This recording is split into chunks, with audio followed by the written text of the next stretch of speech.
नमस्कार, ये आकाशवाणी पटना है। अब आप दीप्ति रमन से प्रादेशिक समाचार सुनिए। पहले मुख्य समाचार। प्रधानमंत्री नरेंद्र मोदी ने कहा, ऑपरेशन सिंदूर में भारतीय सेनाओं की सफलता में उन्नत तकनीक और रक्षा के क्षेत्र में मेक इन इंडिया की अहम भूमिका।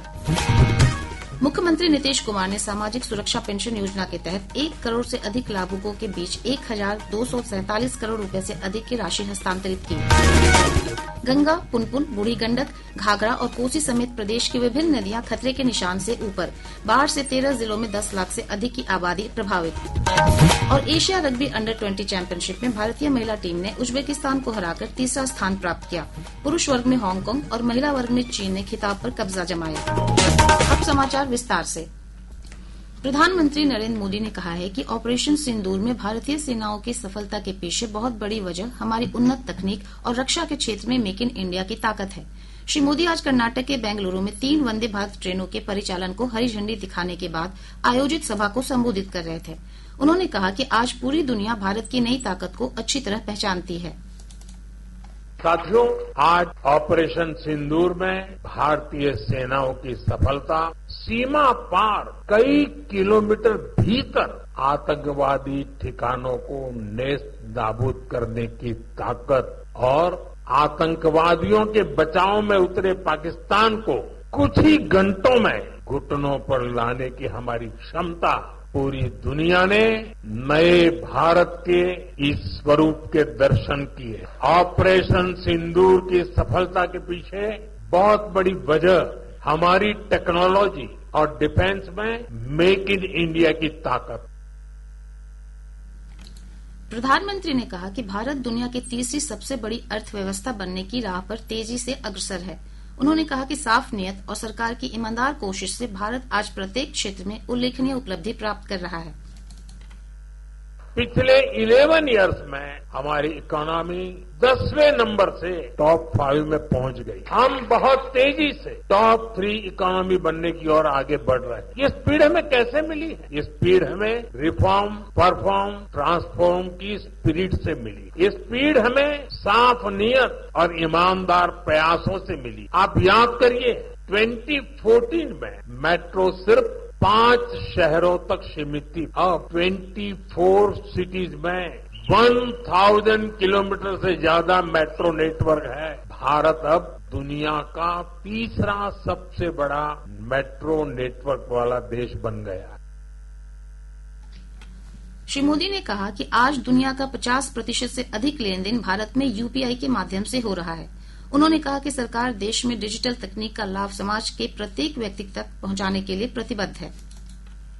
आप देखिए, आज देश में डिजिटाइजेशन का दायरा गांव-गांव तक पहुंच चुका। यूपीआई के जरिए दुनिया का 50% से ज्यादा रियल टाइम ट्रांजैक्शन भारत में हो रहा है। टेक्नोलॉजी की मदद से हम सरकार और नागरिकों के बीच की दूरी कम कर रहे हैं। आज देश में 2200 से ज्यादा सरकारी सेवाएं मोबाइल पर उपलब्ध है। हमारा प्रयास है कि देश में डिजिटल रिवॉल्यूशन का फायदा समाज के आखिरी व्यक्ति तक पहुंचे।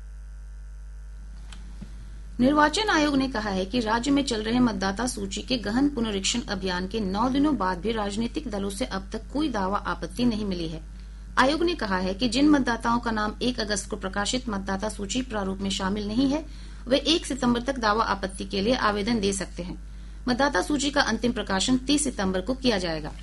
भाजपा के वरिष्ठ नेता और केंद्रीय मंत्री गिरिराज सिंह ने कांग्रेस नेता राहुल गांधी पर आरोप लगाते हुए कहा है कि उन्हें संविधान का ज्ञान नहीं है। श्री सिंह ने आज बेगूसराय में संवाददाताओं से बातचीत में कहा कि चुनाव आयोग पर सवाल उठाने वाले राहुल गांधी को पहले सूची में गड़बड़ी का सबूत देना चाहिए। राहुल गांधी तो लगता है कि न संविधान का ज्ञान है। संविधान को तो मानिए। क्या आप कहना चाहते हैं? सीधा सीधी बोलिए ना कि हमको बांग्लादेशी घुसपैठियों का वोट चाहिए। सूची देंगे नहीं, थेथोलॉजी करेंगे। ये सोचते हैं कि हम बोलते रहेंगे झूठ, वो सच हो जाएगा। झूठ झूठ ही होगा। राजद नेता तेजस्वी प्रसाद यादव ने उप मुख्यमंत्री विजय कुमार सिन्हा पर 2 अलग अलग इपिक नंबर रखने का आरोप लगाया है। श्री यादव ने आज पटना में संवाददाताओं से बातचीत में कहा कि उप मुख्यमंत्री का इपिक नंबर लखीसराय विधानसभा के साथ बांकीपुर पटना में भी दर्ज है। ये वोटर लिस्ट जो अभी SIR ड्राइव में जो हुआ है वो SIR के बाद की है। ये मोदी जी के खास बिहार के उप मुख्यमंत्री हैं विजय कुमार सिन्हा। इनका 2 EPIC नंबर है, वो भी 2 अलग अलग विधानसभा क्षेत्रों में, और उम्र भी अलग अलग है, यानी उम्र घोटाला भी है और फर्जीवाला भी। इधर उप मुख्यमंत्री विजय कुमार सिन्हा ने तेजस्वी प्रसाद यादव के आरोपों पर सफाई देते हुए कहा कि वे वर्ष 2024 में ही लखीसराय में नाम जुड़वाने और बांकीपुर से नाम हटाने का आवेदन दे चुके हैं। श्री सिन्हा ने कहा कि तेजस्वी यादव जानबूझकर गलत तथ्यों से संवैधानिक संस्थाओं की छवि धूमिल कर रहे हैं। हमारा बांकीपुर में पूरे परिवार का नाम था। पटना में जब कदम कुआं में रहते थे, हम अप्रैल 2024 में अपना नाम लखीसराय विधानसभा में जोड़ने के लिए वहाँ पर फॉर्म भरा और यहाँ पर विलोपित करने का भी फॉर्म हम भरा था। उसी समय उसका ये कागज है, किसी कारण से नाम नहीं हटा। फिर जब प्रारूप प्रकाशन हुआ तो हमारे परिवार के लोग बताए कि आपका नाम यहाँ भी है, तो हमने BLO को बुला करके स्वयं फॉर्म भर करके और उनसे रिसीविंग भी लिया है। लोक जनशक्ति पार्टी रामविलास के राष्ट्रीय अध्यक्ष और केंद्रीय मंत्री चिराग पासवान ने तेजस्वी प्रसाद यादव के आरोप पर कहा कि चुनाव आयोग इन्हीं गलतियों को ठीक करने के लिए SIR की प्रक्रिया का उपयोग कर रहा है। श्री पासवान ने विपक्षी दलों पर संवैधानिक संस्थाओं के अस्तित्व को समाप्त करने का आरोप लगाया।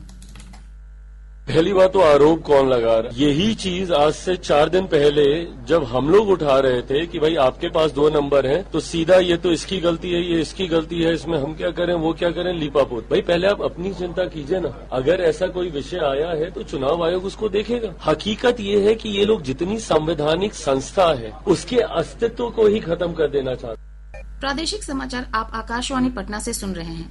ताजा समाचारों के लिए आप हमारे X हैंडल AIR_News_ पर जा सकते हैं। मुख्यमंत्री नीतीश कुमार ने आज पटना में आयोजित कार्यक्रम में सामाजिक सुरक्षा पेंशन योजना के तहत 1 करोड़ 12 लाख से अधिक लाभुकों के खातों में DBT के माध्यम से 1247 करोड़ रुपए से अधिक की राशि हस्तांतरित की। इस योजना के तहत प्रत्येक लाभार्थी को 1100 रुपए की पेंशन राशि अंतरित की गई। इस अवसर पर मुख्यमंत्री ने कहा कि जून महीने से सामाजिक सुरक्षा पेंशन के तहत वृद्धजनों, दिव्यांगों और विधवा महिलाओं को हर माह मिलने वाली पेंशन की राशि 400 रुपए से बढ़ाकर 1100 रुपए प्रतिमाह कर दी गई है। इससे इस योजना के लाभार्थियों को बड़ी राहत मिलेगी। इस अवसर पर उप मुख्यमंत्री सम्राट चौधरी और विजय कुमार सिन्हा के साथ समाज कल्याण मंत्री मदन सहनी भी शामिल थे। एशिया रग्बी के अंडर-20 के पुरुष वर्ग के खिताबी टक्कर में हांगकांग ने श्रीलंका को हराकर चैंपियनशिप पर कब्जा जमा लिया है। राजगीर के अंतर्राष्ट्रीय खेल परिसर में अब से थोड़ी देर पहले खेले गए फाइनल में हांगकांग ने एक तरफा मुकाबले में श्रीलंका को 33-0 से हराया। वहीं महिला वर्ग के फाइनल में चीन ने हांगकांग को हराया। इधर भारतीय महिला टीम ने उज्बेकिस्तान को हराकर तीसरे स्थान पर कब्जा जमाया। भूमिका शुक्ला के नेतृत्व वाली भारतीय महिला टीम ने कांटे की टक्कर में 5 के मुकाबले 12 अंकों से उज्बेक टीम को हराया। वहीं पुरुष वर्ग में मलेशिया ने चीन को हराकर तीसरा स्थान प्राप्त किया। इससे पहले पुरुषों के मुकाबले में भारतीय टीम ने कजाकिस्तान को पराजित कर 5वां स्थान प्राप्त किया। मानसून की सक्रियता से राज्य के अधिकतर भागों में मध्यम से भारी वर्षा का सिलसिला जारी है। मौसम विभाग से मिली रिपोर्ट के अनुसार पिछले 24 घंटों के दौरान कटिहार, शेखपुरा और नालंदा जिले के कुछ स्थानों पर भारी वर्षा दर्ज की गई। वहीं राज्य के शेष भागों में हल्की से मध्यम स्तर की बारिश रिकॉर्ड की गई। मौसम विज्ञान केंद्र पटना की ओर से अगले 24 घंटों के दौरान प्रदेश के अधिकांश स्थानों पर भारी वर्षा की चेतावनी जारी की गई है। अगले 24 घंटों के दौरान राज्य के पश्चिमी चंपारण, पूर्वी चंपारण, गोपालगंज, शिवहर, सीतामढ़ी, मधुबनी, सुपौल, अरिया, किशनगंज, पूर्णिया एवं कटिहार जिलों के 1 या 2 स्थानों पर भारी वर्षा एवं राज्य के उत्तरी भाग के जिलों के 1 या 2 स्थानों पर मेघ गर्जन, वज्रपात और तेज हवा 30 से 40 किलोमीटर प्रति घंटा चलने की भी संभावना है। हल्की से मध्यम स्तर की वर्षा उत्तर पश्चिम, उत्तर पूर्व भागों के अधिकांश स्थानों, उत्तर मध्य भाग के अनेक स्थानों एवं दक्षिण बिहार के जिलों के कुछ स्थानों में होने की प्रबल संभावना है। इधर विभिन्न नदियों में भारी उफान के कारण पटना, भोजपुर, कटिहार और शेखपुरा समेत कई जिलों में बाढ़ की स्थिति गंभीर हो गई है। बाढ़ से 13 जिलों में 10 लाख से अधिक की आबादी प्रभावित है। गंगा नदी में उफान से पटना जिले के दियारा इलाके में बाढ़ की स्थिति गंभीर बनी हुई है। दानापुर के पुरानी पानापुर, कासिमचक, हेतनपुर, गंघारा, पतलापुर, मानस और अकीलपुर पंचायत के विभिन्न गांव बाढ़ की चपेट में हैं। पटना साहिब के सांसद रविशंकर प्रसाद ने गंगा के बढ़ते जलस्तर को लेकर पटना के जिलाधिकारी त्यागराजन SM से जानकारी ली और प्रशासन को प्रभावित क्षेत्रों में राहत और बचाव कार्य तेज करने को कहा। कटिहार से हमारे संवाददाता ने बताया है कि गंगा और कोसी समेत अन्य नदियों के जलस्तर में वृद्धि से 20 से अधिक पंचायतों की आबादी प्रभावित हुई है। कटिहार जिले में गंगा, कोसी, बरंडी और काली कोसी नदी के जलस्तर में वृद्धि से कुर्सेला, बरारी, मनसाही, मनिहारी, अहमदाबाद और प्राणपुर अंचलों की 28 पंचायतों की आबादी प्रभावित हुई है। प्रशासन की ओर से प्रभावित क्षेत्रों में 53 नाव चलाई जा रही है। स्वास्थ्य विभाग की ओर से अब तक 591 लोगों का इलाज किया जा चुका है। प्रभावित अंचलों के 30 आंगनबाड़ी केंद्रों और 49 स्कूलों को ऊंचे स्थानों पर शिफ्ट किया गया है। आकाशवाणी समाचार के लिए कटिहार से कुमार मुकेश चौधरी। भोजपुर में बाढ़ प्रभावित क्षेत्रों में प्रशासन की ओर से राहत और बचाव कार्य तेजी से चलाया जा रहा है। एक रिपोर्ट। भोजपुर के जिलाधिकारी तनय सुल्तानिया के निर्देश पर जिला प्रशासन बाढ़ प्रभावित क्षेत्रों में राहत और बचाव कार्य में जुटा हुआ है। जिला प्रशासन की ओर से बाढ़ग्रस्त क्षेत्रों में बचाव अभियान, चिकित्सा सेवाएं, राहत सामग्री वितरण और निःशुल्क नाव का संचालन किया जा रहा है। वहीं बड़ाहरा अंचल के नेकनाम टोला बांध पर बाढ़ प्रभावित परिवारों के बीच पॉलीथीन शीट का वितरण किया गया। आकाशवाणी समाचार के लिए भोजपुर से मुकेश कुमार सिन्हा। शेखपुरा से हमारे संवाददाता ने बताया है कि बाढ़ से घाटक कुसुम्भा प्रखंड के विभिन्न गांवों में आवागमन ठप हो गया है। जिला प्रशासन की ओर से प्रभावित क्षेत्रों में नाव का संचालन किया जा रहा है। एक रिपोर्ट। शेखपुरा जिले के घाट कुसुम्भा प्रखंड से गुजरने वाली गंगा की सहायक हरोहर नदी का जलस्तर लगातार बढ़ रहा है। प्रखंड क्षेत्र के पानापुर, जितवारपुर, प्राणपुर और आलापुर गांव में बाढ़ से आवागमन ठप है। जिला प्रशासन की ओर से 7 नावों का संचालन किया जा रहा है। ADM लखींद्र पासवान ने आज बाढ़ प्रभावित घाट कुसुम्भा प्रखंड का दौरा कर राहत कार्यों का जायजा लिया। स्वास्थ्य विभाग की ओर से चलंत वाहन द्वारा लोगों को दवाएं उपलब्ध कराई जा रही हैं। आकाशवाणी समाचार के लिए शेखपुरा से निरंजन कुमार।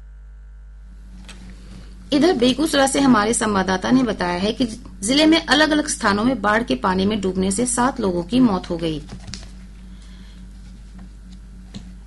राष्ट्रीय मानवाधिकार आयोग NHRC ने जहानाबाद जिले के शकुराबाद इलाके में एक छात्रा को उसके आवासीय विद्यालय के रसोइये से खाना मांगने पर गर्म करछुल से दागने के मामले में स्वतः संज्ञान लिया है। आयोग ने जहानाबाद के जिलाधिकारी और पुलिस अधीक्षक को 2 सप्ताह के अंदर विस्तृत रिपोर्ट देने के लिए नोटिस जारी किया है। आयोग ने घायल छात्रा की स्वास्थ्य स्थिति की रिपोर्ट भी देने को कहा है। और अब अंत में मुख्य समाचार एक बार फिर।